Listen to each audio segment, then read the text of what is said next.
I tell a lot of entrepreneurs that if you are bad or you are challenged, I'll say, at budgeting at home, you are going to be challenged with building and scaling in your business.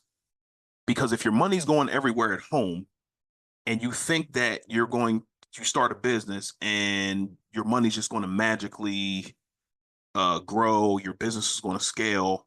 If you don't know where your money's going at home and then you start a business and you don't know where your money's going in your business, it's just a recipe for disaster, in my opinion. So I think it's good to start small, start at home. And then when you're trying to get to the M's and you're good at home, all those skills transfer over to business.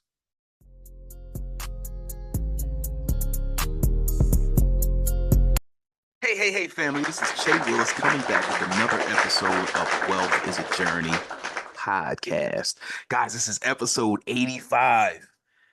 Bro, I'm super excited, man. 85 weeks of consistency, 85 weeks of getting it done. I just want to say thank you to all who have given an encouraging word, who have given constructive criticism, feedback on how we can make this podcast better. Definitely appreciate you. Thank you so much. Before we get started, as always, I'd like to say thank you to if you're a first-time listener, watcher, or subscriber. Thank you for joining us on this podcast. We talk about faith, family, and finances, among other things. And if you are a return listener, watcher, or subscriber, thank you so much for joining us again. Hopefully, we are adding value to your lives on the way to the M's. Because again, as always, we are on our way to the M's. So today we're actually going to talk about how we're going to get to those M's. And I believe before we do that, we have to understand, because before the last couple months, weeks, we've been talking about all the steps that you need before you get to this point that we're going to talk about today. So you need to be able to sell things, products, services, whatever the case may be. You need to have a budget. You need to have a strong mindset. You need to be consistent. Like those things have to be done in order for you to get to the M's. Now, the biggest thing for me, or two, are the consistency piece and the budget. If you do these things every month while lowering your expenses, the whole purpose of budgeting is to lower your expenses so you have more money to invest. You'll be able to retire comfortably. So when you don't feel like working, you can just sit back because you've done the steps prior to you retiring so you can live the life that you want to live. So this is the reason why I push budgeting so hard. We're not just saving money just to save money. We're trying to lower our expenses so we have more money to invest. And I believe if you are consistent at doing that, then you're going to set yourself up to live a great life. And I understand that it's not going to be easy, especially if it's something that you're not familiar with. But the only way you're going to get familiar with it is if you do it and you do it consistently. And as you do the budget consistently, you're going to get better at it. And then as you lower your expenses, you're going to get excited because you're going to have more money that you get to keep. So then you can march that money out into the marketplace to make you some money babies. And that's exactly what we're trying to do here. So again, I believe if you're consistent in that and you're consistent in what we're going to talk about today, which is the investment piece, we're going to talk about investing. So before we start that, the things that we had talked about in the previous episodes, go back and watch them. We talked about mindset again. We talked about budgeting. We talked about uh, uh, lowering your expenses. We talked about the enemy, the different tricks and things like that that'll come into your mind to stop you from getting to your desired result because you'll feel like I can't do it. It's new. It's these different things that'll come up in your mind are going to try to stop you from getting to your desired results, which then is going to trickle down if you have children. If they see you start something and then quit, then that may be their norm. So we have to understand that when we're doing these things, that other people are watching us, especially the people in your house. So if they see you be successful at something, that's going to give them the belief they can be successful too. So again, it's a whole trickle down effect, and we have to fight. We have to persevere through our feelings, through the negative thoughts that are in our head, so we can get to these M's. So today we are going to talk about getting to the M's. We're going to talk about the bag. We've already talked about keeping the bag. We already talked about lowering our expenses. So now we're going to put it all together to understand why we're doing this. And the reason why we're doing this is so we can invest, so we can retire comfortably. So what we're going to do is we're going to talk about four different ways to invest. Now, there are way more than four different ways, and I completely understand that. But on this podcast, I talk about things that I know about. I'm not going to tell you about things that I don't know about, or if there's something that I did that I failed at, then I'll tell you about that too. But we're only going to talk about things that we know about. So the first investment vehicle that I would recommend, or the first investment vehicle, I'm sorry, excuse me, that I started out with is mutual funds. Now, if you do not know what a mutual fund is, and in layman's terms, what a mutual fund is, let's just say you have a bowl and there's just a bunch of different companies inside of that bowl. You might have Walmart, you may have Nike, you may have Home Depot, you may have McDonald's, all in this bowl of companies. And that is what we call a mutual fund. Now, this mutual fund is actively managed by a mutual fund or a fund manager. Now, with that being said, there are fees that are associated with said actively managed fund. So, what that means for you is the fees do come out of your profits. Now, it's not anything crazy. However, those different percentages that these mutual funds have can cost you. But to me, this is a good start because mutual funds they're easy to invest in because they take a lot of the guesswork out of investing. What do I mean by that? So with single stocks, which we're going to talk about in a little bit, you have you have to do different research on the company, the CEO, the management. You have to do research on the product to make sure that this lines up with your investment thesis. So the mutual fund takes the guesswork out because you can look at a few different things. You can look at the returns, 1 year, 3 year, 5 year, 10 year, and then the overall returns. That is the most important part to you, besides the companies inside of them, to make sure that they line up with your value system, like to make sure that they're the products that they're selling are not causing cancer or things of that nature. Like, so you look at the companies inside of the fund, then you look at the returns. That in itself takes all the guesswork out of you investing, because all when you're investing, the number one thing that you're investing for is returns. So if this mutual fund that you pick has good returns, then you may want to invest into that mutual fund. But again, you want to look at the ratios of how much the fund is going to cost you based on the fund manager, what the percentages are, because there's some mutual funds that have the same companies in them or similar companies in them that have lower fees inside of them. So you definitely want to look at that as well. But mutual funds, again, they take all the guesswork out of having to research companies and all those things. So that's where I got my start. Uh, I didn't know what a 401k was when I first started working. You know, some people had to educate me, but it was years later because I wanted all my money now, which is in hindsight, it was ignorant of me because I didn't know any better. But again, this is why we're doing this podcast to educate you on what's possible for you. So if you start working a corporate job or whatever the case may be, you'll know what your options are.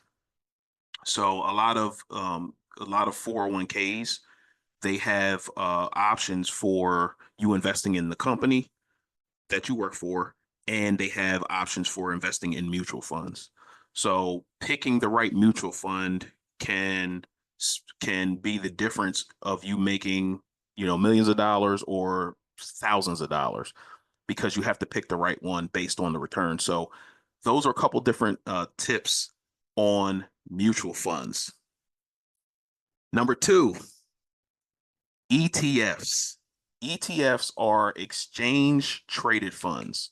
The one thing that I didn't mention about mutual funds is mutual funds, they don't trade like regular stocks. So let's just say you buy a mutual fund or you put the buy-in for a mutual fund, let's say at 3 o'clock. The trade is not going to be executed until after trading hours are over. So if you see the price at, let's just say the mutual fund is at, I don't know, $5 and you execute it, it won't execute to the next day. But by the time you execute it, it may be $5.50. So just keep that in mind. It doesn't, if you're doing this on your own, it does not execute until the following day. So just wanted to make sure that you understand that. Again, number two is exchange traded fund. Exchange traded fund is something similar to a mutual fund. However, they have lower fees. They have lower fees because they're not actively managed, but they do give you the same benefits of a mutual fund. So again, the mutual fund is a bowl of, it's like a basket of companies. You have Nike, you have McDonald's, you have Home Depot, you have Lowe's, different things of that nature inside of a ETF. But since they're not actively managed, they don't cost you as much in fees. However, they give you the same benefit because you can look at the returns year 1, 3, 5, life of the fund, 5 years out, 10 years out. So you can actually see what the returns are. And again, the reason that we're investing is to get a return. We have to get a return on our money, or we're just throwing our money to the wind. Another beautiful thing about ETFs is it takes the guesswork out, and then also it trades like a regular stock, meaning that as soon as you hit the buy button, it'll buy it at that point in time. So let's just say the ETF that you're buying is trading at $10. As soon as you hit that buy button, it'll execute at $10. Also, you can buy options on these ETFs. We'll get into options later. I don't know everything about options, so I'm not going to go too deep into that, but you can also trade options on these ETFs. So also what I didn't mention about the ETFs and mutual funds is that you get dividends. Yes, I love dividends. The reason I love dividends is because it's like a dividend to somebody who does not know is like a thank you to a shareholder. Like if you buy shares of the stocks or mutual funds or ETFs, it's like a thank you from the company to you as a shareholder to say, hey, thank you for investing in us. Here is a return for investing in us. So what does that mean? Let's just say you have 100 shares of an ETF or a mutual fund, and they're giving you a dollar per share dividend per quarter. So if you have 100 shares and they give you a dollar per share in dividends, then that can work two ways. You can either get the money in your brokerage account, or you can do a dividend reinvestment program, and then it go that $100 that you get per quarter every 3 months, it'll go back in to buying you more shares of that company. So that's another thing and another beauty that I love about dividends. We got to just continue to reinvest. The reason that we're reinvesting is we're being consistent in reinvesting. So you got money that you're investing every month, which you want to put in your budget to invest. And what happens is you get your own money that you're putting in there, and then you get the money from the company that's giving you more money to buy you more shares. And then you're buying more shares of the company. And when the dividends hit, you're buying more shares, and then you're buying more shares, and then they're buying more shares, and then you're buying. So it's a whole snowball. And the more shares you have, the more dividends you get, the more shares you get. So that's why I get so excited talking about these dividends, man, because it's basically free money for you. And it'll just continue to snowball into something bigger and bigger. And so when you're looking at ETFs, you're looking at mutual funds, make sure that you're looking at the yield. And that's what it'll say in the description. It'll have the yield of how much money you'll get per quarter per share. So those are the two so far.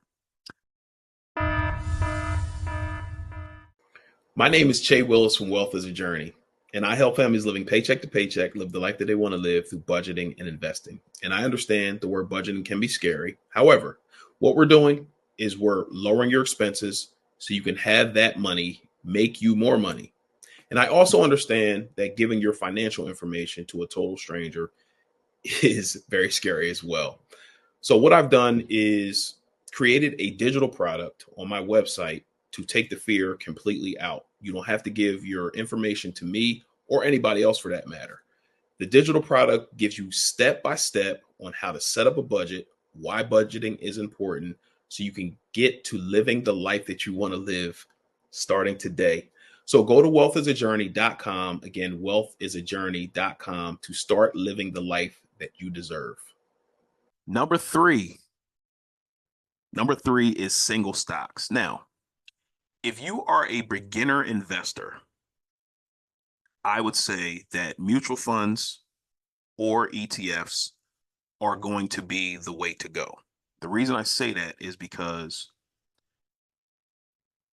buying single stocks, if this company, if the CEO gets caught sleeping with somebody, or the CEO leaves the company, and the reason that other investors are investing in this company is because they like the management or the CEO, then if they leave or something happens, then a lot of times the stock is going to go down. Now, if you are a beginner investor,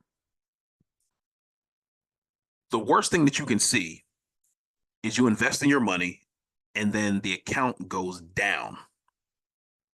It's not fun. When I was a beginner investor, when I saw my account going down, I pulled the money out. I didn't know any better. But what I didn't do is I didn't think to myself, hey, I believe in this company. I know that the company checks all the boxes for my investment thesis. So I'm going to invest more money into it once the stock goes down. So then when it goes up, I can basically buy the dip, what you hear other people talking about. So the mutual fund and ETF are the way to go, in my opinion, because you have a you have exposure to a bunch of different companies like the Home Depot, the McDonald's, the Lowe's.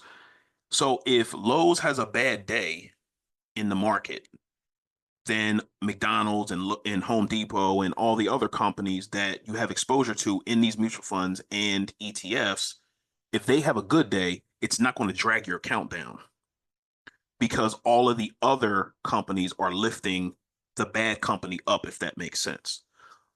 However, if you invest in single stocks and the company that you purchase goes down, your account will then go down as well.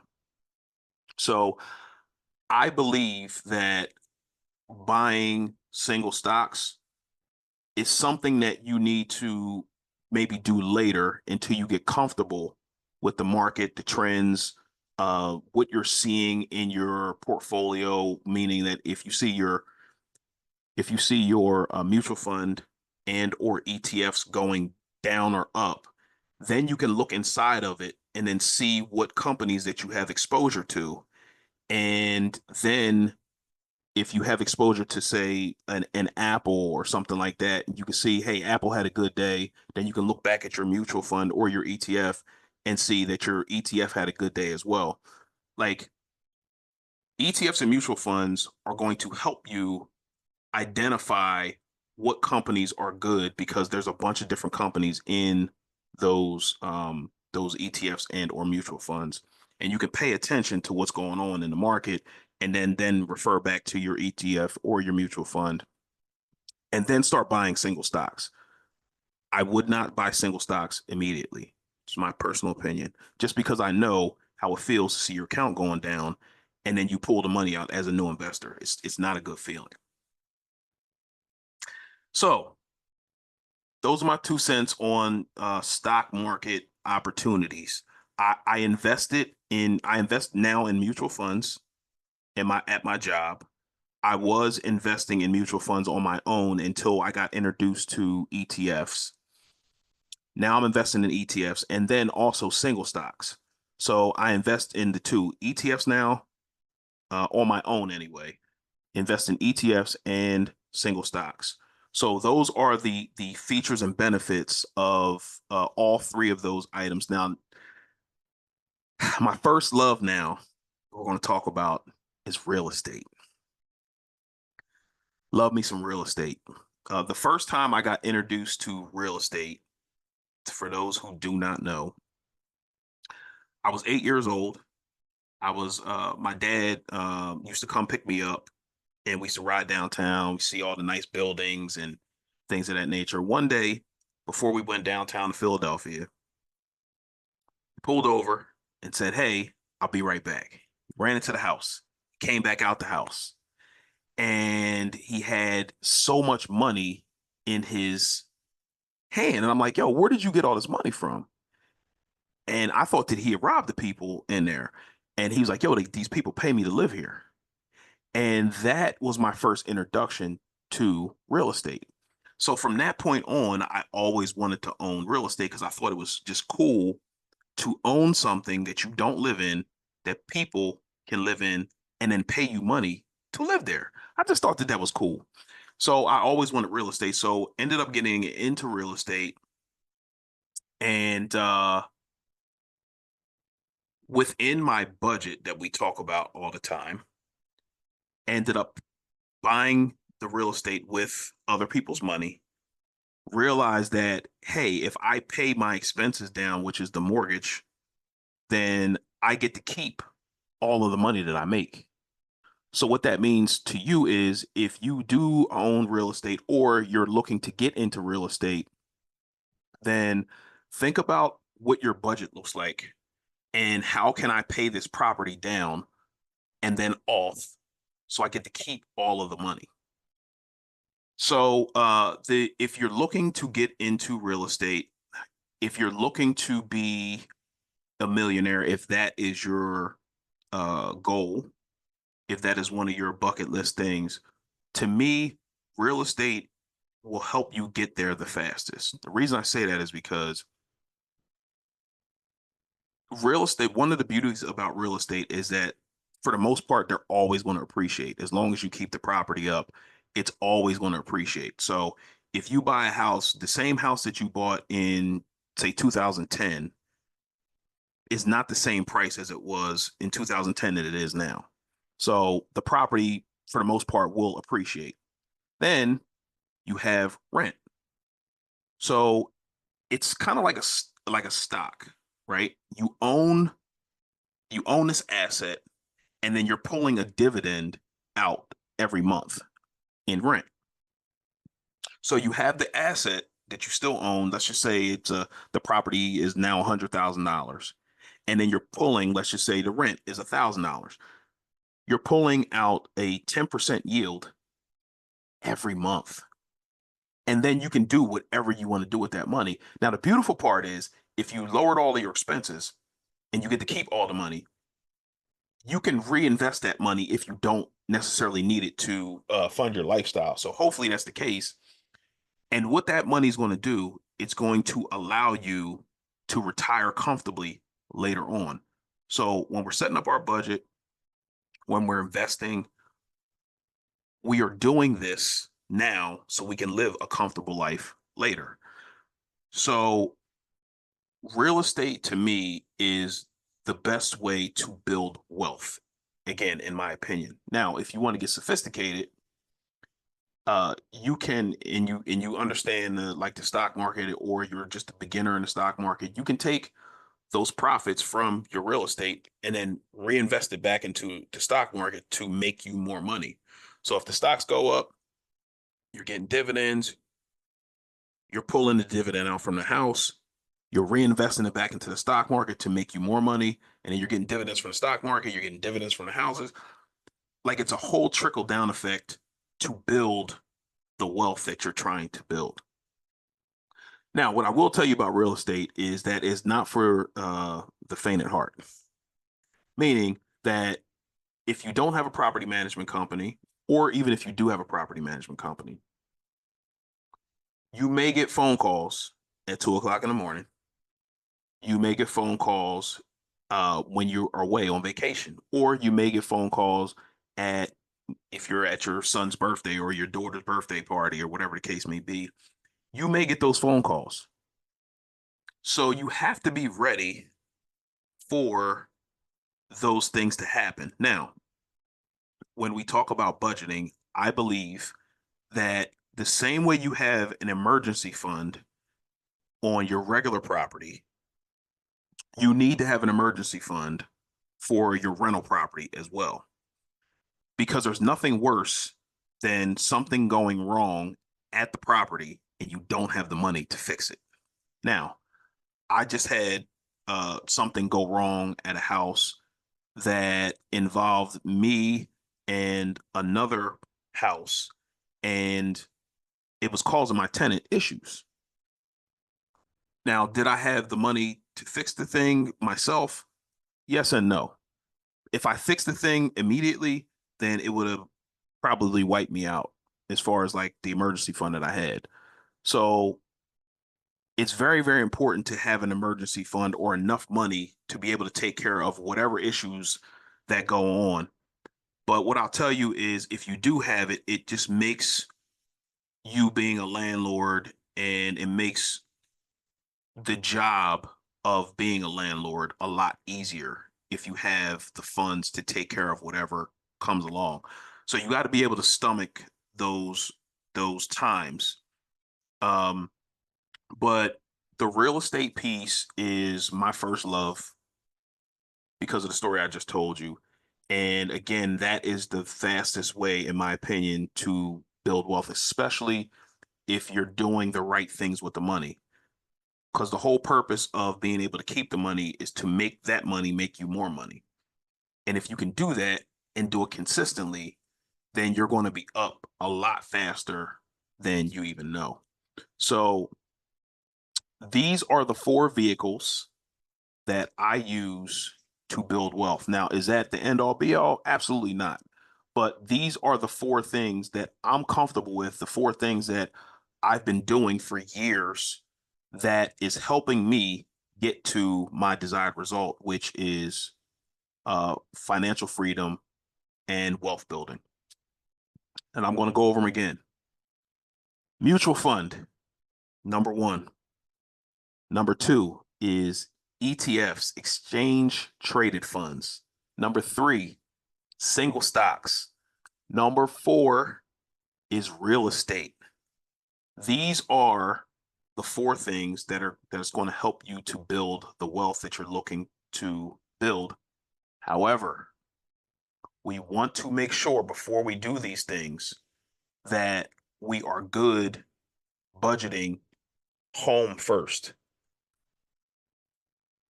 I tell a lot of entrepreneurs that if you are bad or you are challenged, I'll say, at budgeting at home, you are going to be challenged with building and scaling in your business.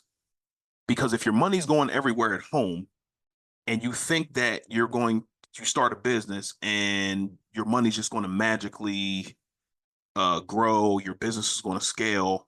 If you don't know where your money's going at home and then you start a business and you don't know where your money's going in your business, it's just a recipe for disaster, in my opinion. So I think again, it's good to start small, start at home. And then when you're trying to get to the M's and you're good at home, all those skills transfer over to business. So if you're good at budgeting, if you're good at forecasting, if you're good at those things at home, it's definitely transferable in your business. So hopefully that makes sense. Hopefully this has helped somebody. Uh, if you're not comfortable and you need to seek guidance in these things, I am not a financial advisor. Okay, I'm telling you that off the bat. However, if you need help, then seek the help that you need to get to your desired result. Because there's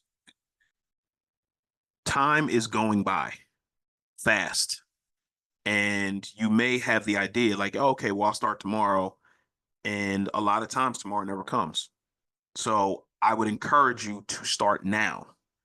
If you need to go back and watch the videos that I was talking about mindset, about budgeting, about the different tricks of the enemy that comes up, it's all documented on my YouTube channel. But I believe that we need to get those things knocked down first before we get to the M's. So hopefully this has helped somebody, man. Like investing is amazing. It's a way for you to get out of your situation. It's a way for you to leave things for your family, and it's a good way for you to build the life that you desire. But I believe that you have to take care of those little steps first. So that's the episode. Wealth is a journey. We will see you next week. Peace.